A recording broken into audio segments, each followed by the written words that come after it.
बिस्मिल्लाहिर्रहमानिर्रहीम। आप देख रहे हैं मुबश्शिर लुकमान चैनल। मेरा नाम मुबश्शिर लुकमान है। कल आपको खबर मिल गई होगी कि डक्की भाई ने आखिर खामोशी तोड़ दी और दौरान हिरासत उनके साथ क्या सलूक हुआ, 9 करोड़ किसने हथियाए, रिहाई के लिए गैबी मदद कहाँ से आई।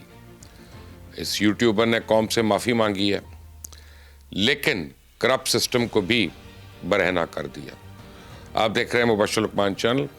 मेरा नाम मुबश्शिर लुकमान है।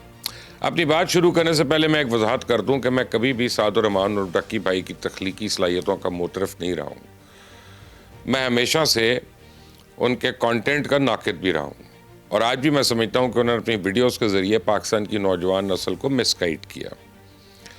इंसान को अपनी मेहनत पे जो एतमाद होना चाहिए, इस यूट्यूबर ने अपनी वीडियोज़ में हमेशा उस एतमाद को मुतज़लज़ल करने की कोशिश की और नौजवानों को मेहनत की बजाय शॉर्टकट्स अपनाने की तरकीब दी। अपनी रिहाई के बाद आज इसने न सिर्फ अपनी गलती तस्लीम कर ली बल्कि अपने कंटेंट पर कौम से माफ़ी भी मांग ली। लेकिन इसके साथ साथ इसने जो सनसनीखेज़ इंकशाफात किए हैं वो पूरी पाकिस्तानी कौम के लिए लम्हा फ़िक्री हैं।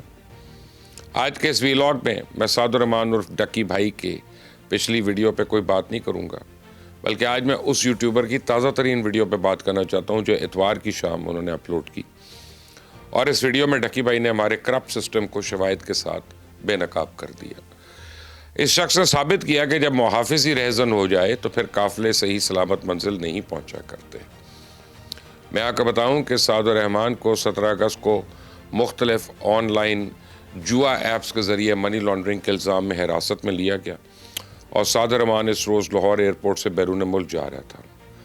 इसमें कोई शक नहीं है कि डक्की भाई ऑनलाइन जुआ ऐप्स की मार्केटिंग और प्रमोशन में भी मुलव्विस रहा और एंटरटेनमेंट के नाम पे वो लोगों को वर्गलाने की कोशिश भी करता रहा। कुछ नया करने की आड़ में वो लोगों को जुए में किस्मत आजमाई के मशवरे भी देता रहा। लेकिन सवाल ये है कि दौरान हिरासत इसके साथ जो कुछ गैर इंसानी सलूक रवा रखा गया, क्या तफ्तीशी अफसरान उसके मुजाज थे?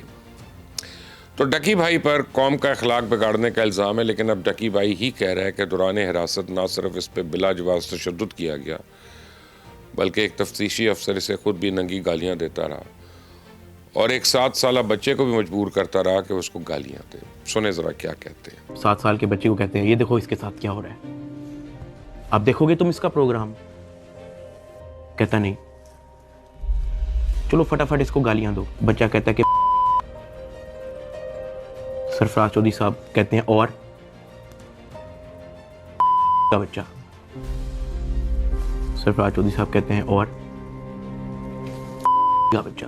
तो अगर डक्की भाई का यह दावा दुरुस्त है तो फिर मैं समझता हूं कि डक्की भाई की अखलाकी तरबियत से पहले उस आला अफसर का अखलाक दुरुस्त साबित करने का कोई बंदोबस्त होना चाहिए।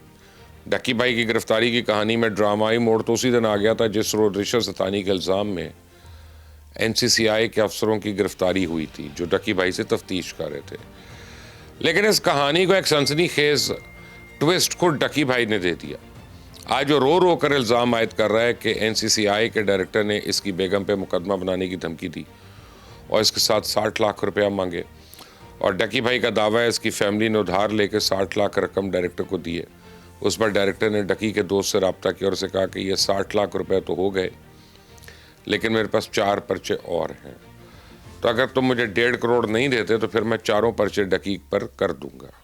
यही वो सलूक है जो डक्की के अजीज़ व कारब के साथ भी हुआ।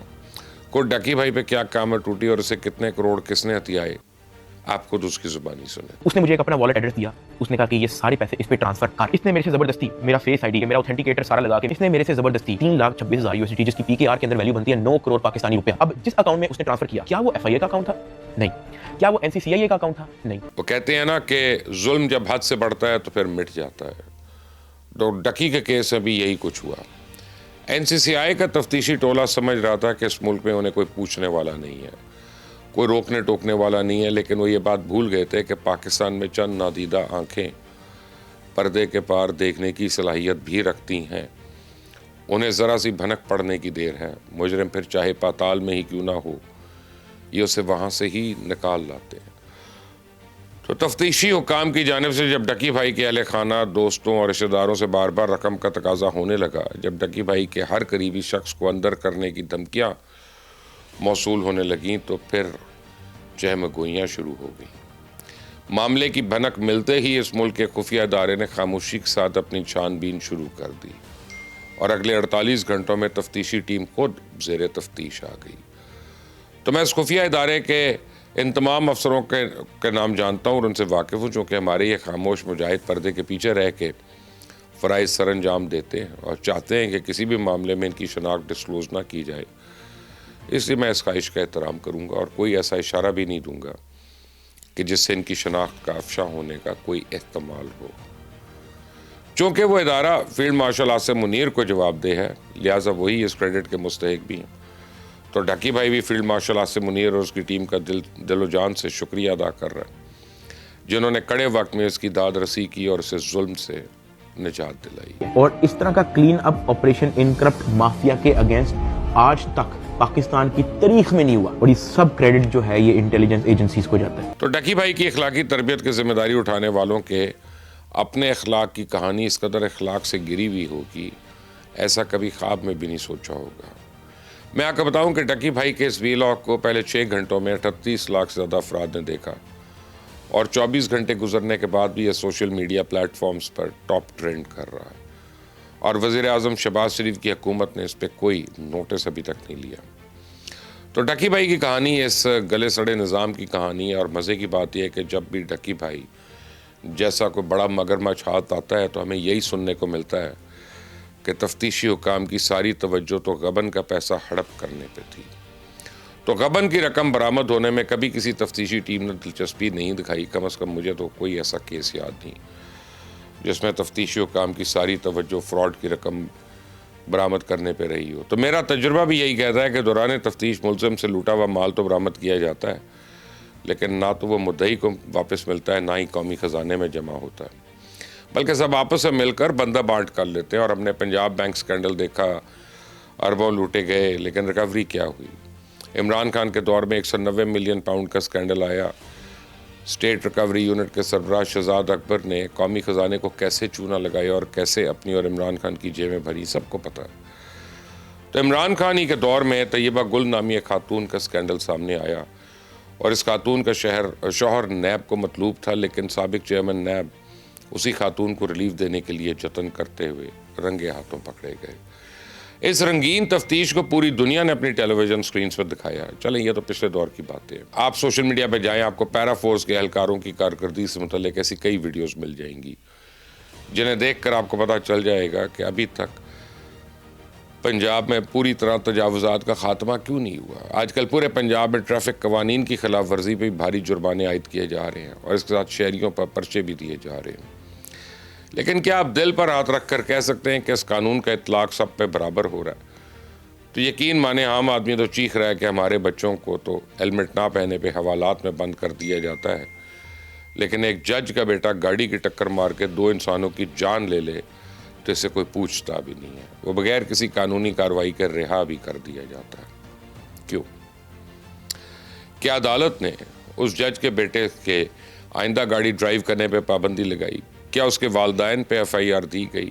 उन्हें थाने बुला के उनकी सरजनिश की गई? क्या पुलिस ने यह बात जानने की जहमत गवारा की कि हादसे के वक्त वो नौजवान नशे में तो नहीं था? क्या किसी तफ्तीशी ने इस बात का तयन किया कि हादसे किसकी गलती की वजह से हुआ? चूँकि मामला एक मुनसिफ का था, इसे पूरी हुकूमती मशीनरी मुनसिफ को इंसाफ दिलाने में लग गई। किसी को इस मजलूम बाप का ख्याल नहीं आया जिसकी जवान बच्ची सड़क पे कुचल दी गई। आखिर इस मुल्क में सबके लिए कानून बराबर क्यों नहीं है? मेरा तो ईमान है कि जब तक मुल्क में करप्शन का खात्मा नहीं होता, जब तक हम अकरा परवरी का खात्मा नहीं करेंगे, जब तक इस मुल्क में मेरिट लागू नहीं होगा, जब तक इस मुल्क में कानून का यकसा इतलाक नहीं होगा, जब तक हम इस गले सड़े निज़ाम से छुटकारा हासिल नहीं करते, हमारा ये दायरे का सफ़र यूं ही जारी रहेगा और पाकिस्तान यूं ही नाजुक मोड़ पे खड़ा लरसता रहेगा। अगर पाकिस्तान को आगे बढ़ना है तो फिर हमें अपने गले सड़े बदबूदार निज़ाम को बदलना है, वरना ढकी भाई जैसे नाम नहाद इन्फ्लुएंसर हमारी नौजवान नस्ल को यूं ही गुमराह करते रहेंगे और करप्ट सरकारी एहलकार कौमी ख़जाने को मालामाल करने की बजाय अपनी ही जेबें भरती रहेंगे। आपकी इस बारे में क्या राय है, मुझे ज़रूर बताइएगा कमेंट्स में। इस चैनल को सब्सक्राइब करें, बेल आइकॉन को प्रेस करें। अंटिल द नेक्स्ट टाइम, अल्लाह हाफिज़।